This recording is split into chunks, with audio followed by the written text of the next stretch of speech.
O Evangelho segundo o Espiritismo. Não vim destruir a lei. Não penseis que vim destruir a lei ou os profetas. Não vim para destruí-los, mas para dar-lhes cumprimento. Porque em verdade vos digo que o céu e a terra não passarão, até que não se cumpra tudo quanto está na lei, até o último jota e o último ponto.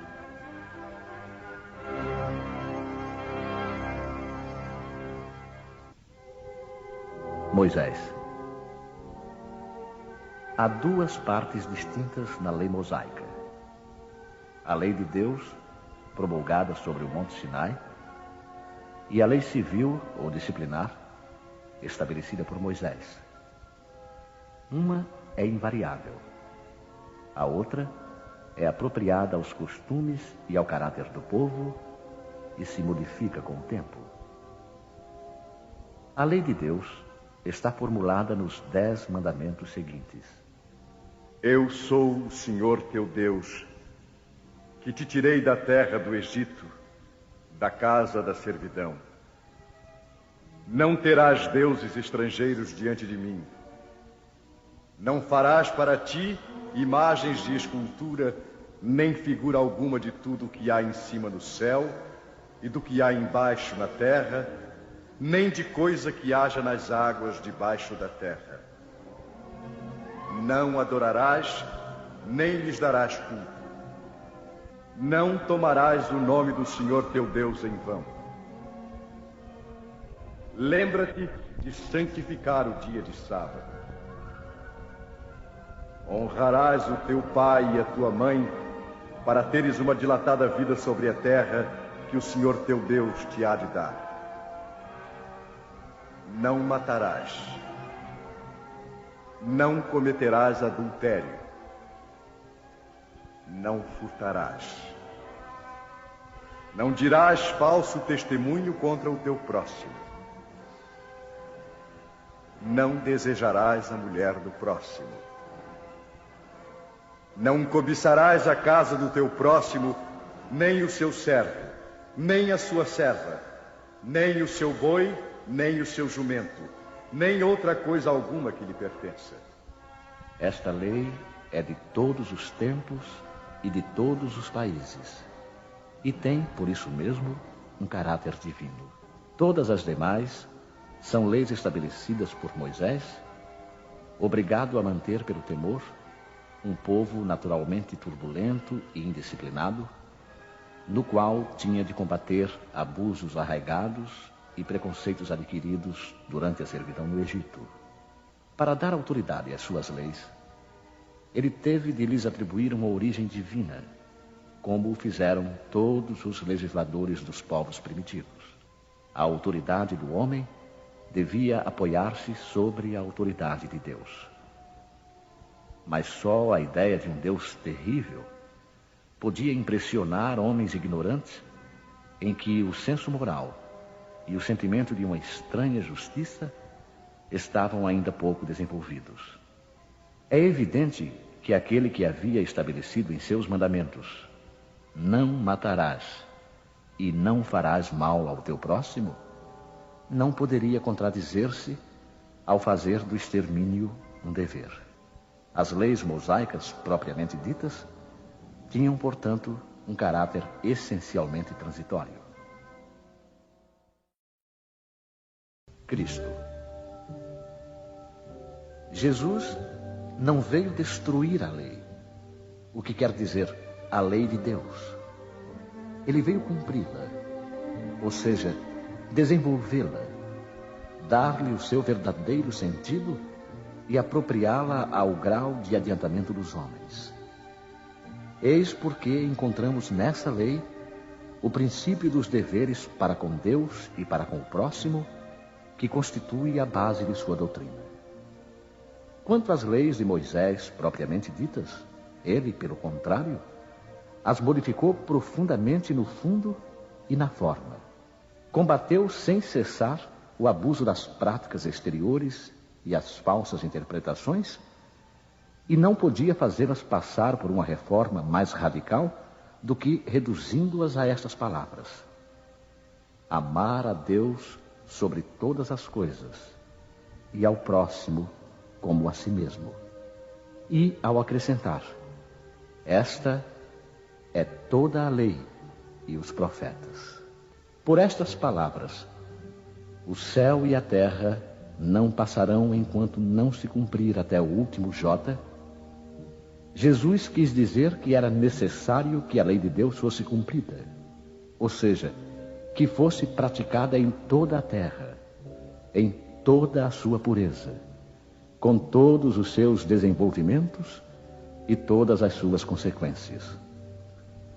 Pois de que serviria estabelecer essa lei se ela tivesse de ficar como privilégio de alguns homens ou mesmo de um só povo? Todos os homens, sendo filhos de Deus, são, sem distinções, objetos da mesma solicitude.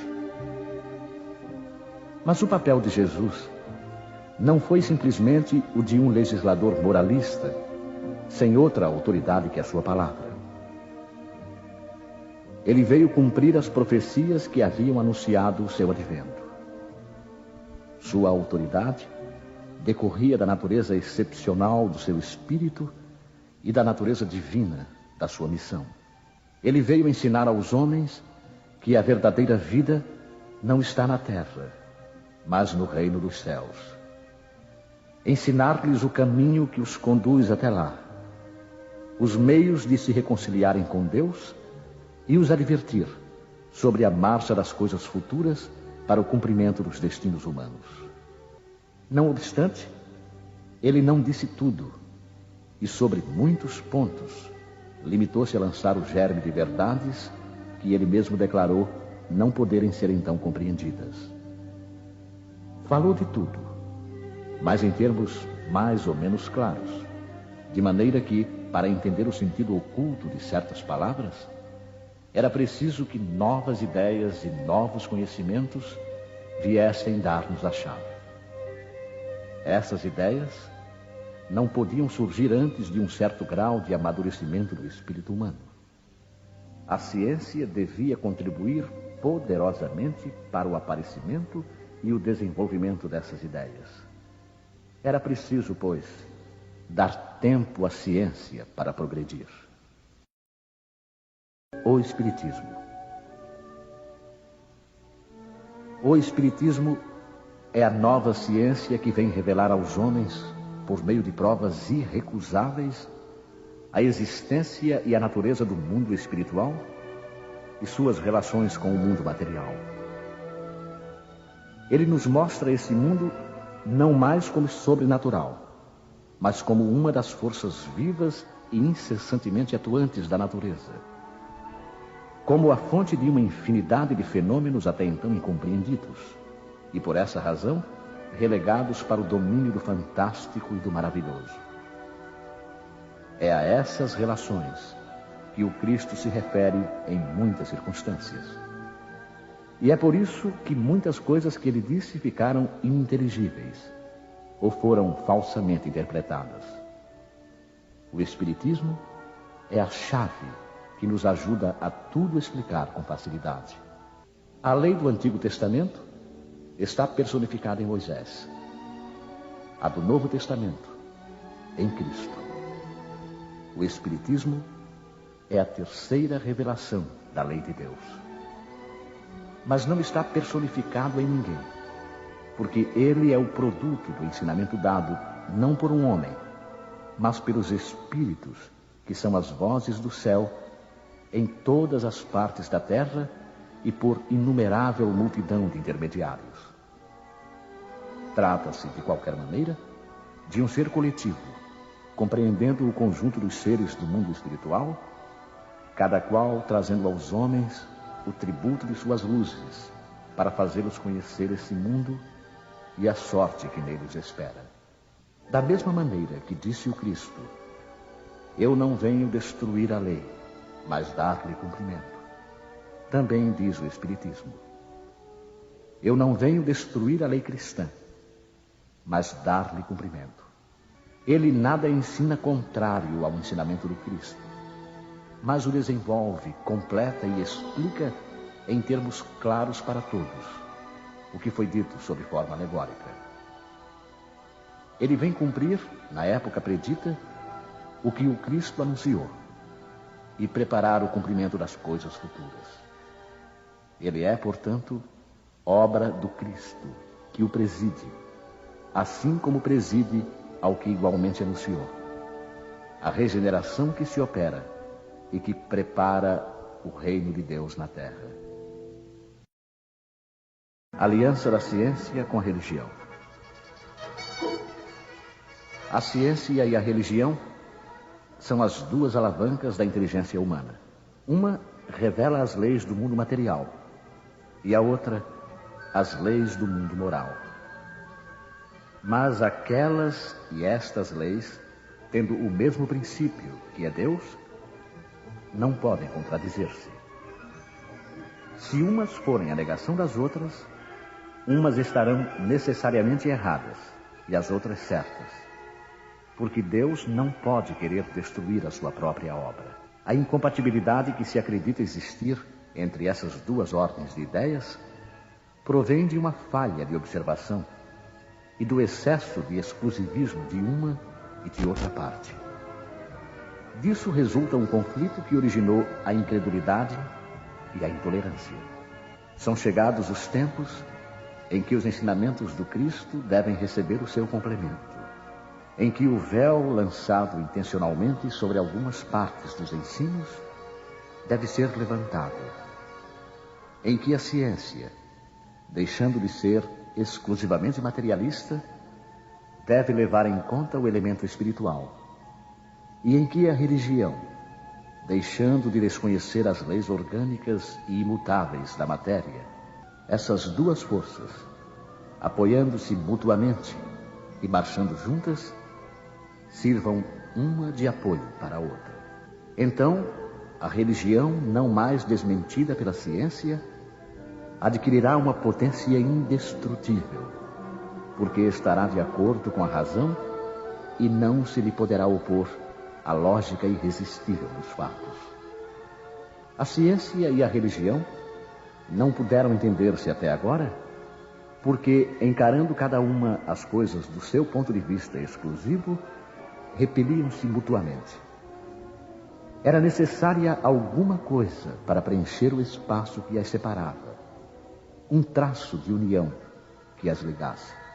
Esse traço está no conhecimento das leis que regem o mundo espiritual e suas relações com o mundo corporal.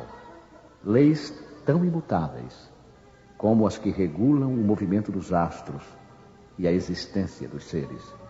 Uma vez constatadas pela experiência essas relações, uma nova luz se fez. A fé se dirigiu à razão.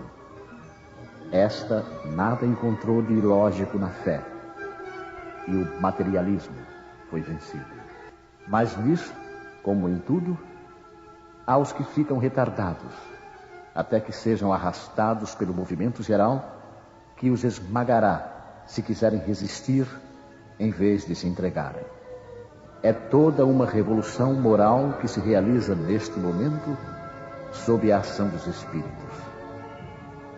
Depois de elaborada durante mais de 18 séculos, ela chega ao momento de eclosão e marcará uma nova era da humanidade. São fáceis de prever as suas consequências. Ela deve produzir inevitáveis modificações nas relações sociais, contra o que ninguém poderá opor-se, porque elas estão nos desígnios de Deus e são o resultado da lei do progresso, que é uma lei de Deus. Instruções dos Espíritos. A Nova Era. Um espírito israelita. Milhouse, 1861. Deus é único, e Moisés, o espírito que Deus enviou, com a missão de fazê-lo conhecer não somente pelos hebreus, mas também pelos povos pagãos. O povo hebreu foi o instrumento de que Deus se serviu para fazer sua revelação através de Moisés e dos profetas, e as vicissitudes da vida desse povo foram feitas para chocar os homens e arrancar-lhes dos olhos o véu que lhes ocultava a divindade.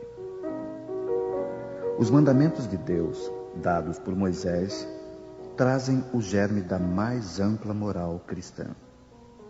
Os comentários da Bíblia reduziam-lhes o sentido, porque, postos em ação em toda a sua pureza, não seriam então compreendidos.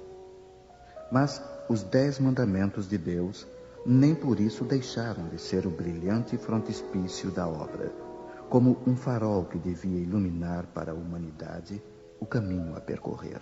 A moral ensinada por Moisés era apropriada ao estado de adiantamento em que se encontravam os povos chamados à regeneração. E esses povos, semi-selvagens quanto ao aperfeiçoamento espiritual, não teriam compreendido a adoração de Deus sem os holocaustos ou sacrifícios, nem que se pudesse perdoar a um inimigo. Sua inteligência, notável no tocante às coisas materiais e mesmo em relação às artes e às ciências, estava muito atrasada em moralidade e eles não se submeteriam ao domínio de uma religião inteiramente espiritual. Necessitavam de uma representação semimaterial, como a que então lhes oferecia a religião hebraica. Os sacrifícios, pois, lhes falavam aos sentidos, enquanto a ideia de Deus lhes falava ao espírito. O Cristo foi o iniciador da mais pura moral, a mais sublime, a moral evangélica, cristã, que deve renovar o mundo, aproximar os homens e torná-los fraternos, que deve fazer jorrar de todos os corações humanos a caridade e o amor do próximo, e criar entre todos os homens uma solidariedade comum, uma moral, enfim, que deve transformar a terra, fazê-la morada de espíritos superiores aos que hoje a habitam. É a lei do progresso a que a natureza está sujeita que se cumpre, e o espiritismo é a alavanca de que Deus se serve para elevar a humanidade. São chegados os tempos em que as ideias morais devem desenvolver-se para que se realizem os progressos que estão nos desígnios de Deus. Elas devem seguir o mesmo roteiro que as ideias de liberdade seguiram, como suas precursoras. Mas não se pense que esse desenvolvimento se fará sem lutas.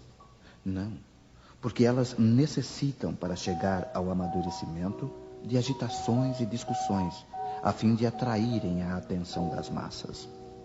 Uma vez despertada a atenção, a beleza e a santidade da moral tocarão os espíritos, e eles se dedicarão a uma ciência que lhes traz a chave da vida futura e lhes abre a porta da felicidade eterna.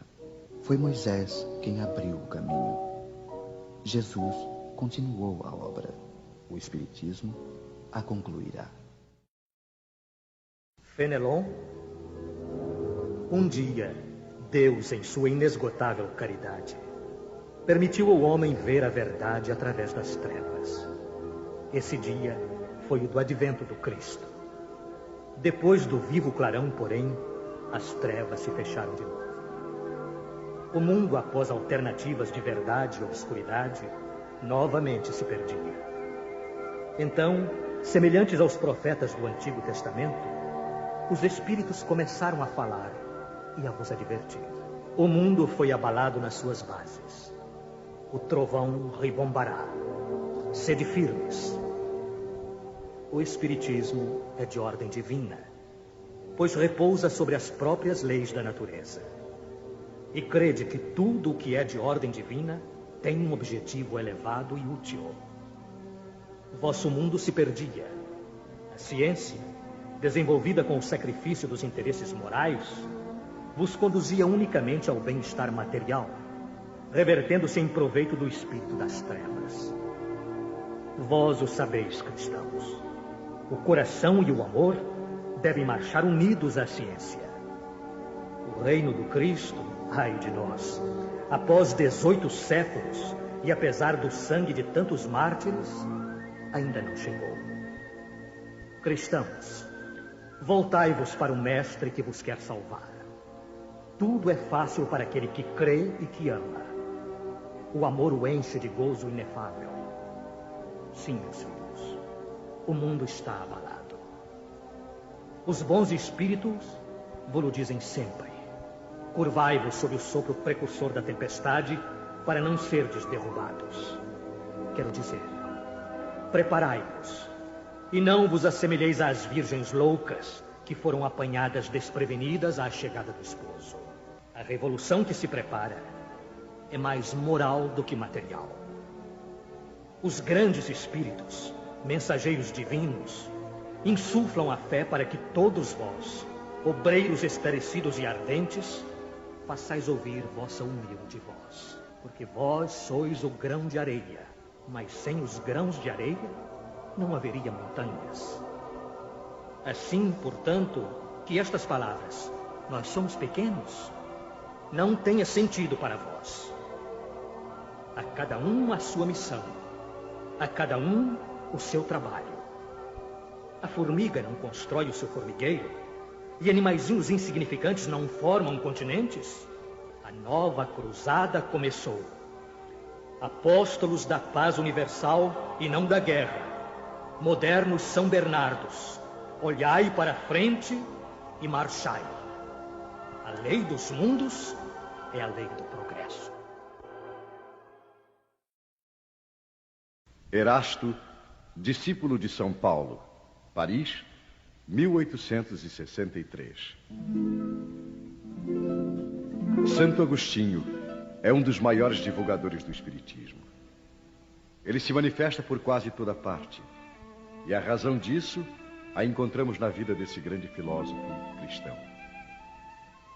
Pertence a essa vigorosa falange dos pais da Igreja a que a cristandade deve as suas mais sólidas bases. Como muitos, ele foi arrancado ao paganismo, ou melhor diremos, à mais profunda impiedade pelo clarão da verdade. Quando, em meio de seus desregramentos, ele sentiu na própria alma a estranha vibração que o chamava para si mesmo e lhe fez compreender que a felicidade não estava nos prazeres enervantes e fugidios. Quando, enfim, na sua estrada de Damasco, ele também ouviu a santa voz que lhe clamava: Saulo, Saulo, por que me persegues? E exclamou: meu Deus, perdoa-me. Eu creio, sou cristão. E desde então se tornou um dos mais firmes pilares do Evangelho. Podemos ler, nas notáveis confissões desse eminente espírito, as palavras características e proféticas, ao mesmo tempo que ele pronunciou ao ter perdido Santa Mônica. Estou certo de que minha mãe virá visitar-me e dar-me os seus conselhos, revelando-me o que nos espera na vida futura. Que lição nestas palavras e que brilhante previsão da futura doutrina. É por isso que hoje, vendo chegada a hora da divulgação da verdade, que ele já havia pressentido, faz-se o seu ardente propagador e se multiplica, por assim dizer, para atender a todos os que o chamam.